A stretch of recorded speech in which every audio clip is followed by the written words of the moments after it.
Damit ihr die Marke an den Akteur befestigen könnt, muss dieser den Motion Capture Suit anziehen.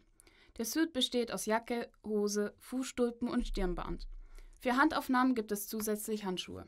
Bei dem Suit ist es wichtig, dass dieser eng am Akteur sitzt und nicht verrutscht, damit die Position der Marker konstant im gleichen Verhältnis zueinander bleiben. Am besten steckt ihr die Jacke in die Hose und befestigt sie zusätzlich mit den Klettbändern am Hosenbund. Abschließend müssen die Fußstulpen und das Stirnband angebracht werden.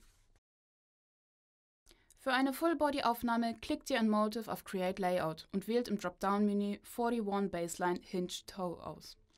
Die 41 steht für die Anzahl der benötigten Marker. Je nachdem, welche Aufnahmen ihr machen wollt, könnt ihr im Dropdown-Menü die passende Vorlage wählen. Bei der Positionierung der Marker orientiert ihr euch an dem Modell in Motive. Die Platzierung der Marker muss möglichst genau getan werden, um eine fehlerfreie Übertragung der Bewegungen zu ermöglichen.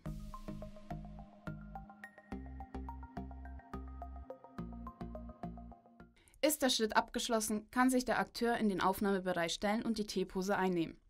Im Programm wählt ihr alle Marker aus und klickt auf Create. Damit ist das Skelett erstellt.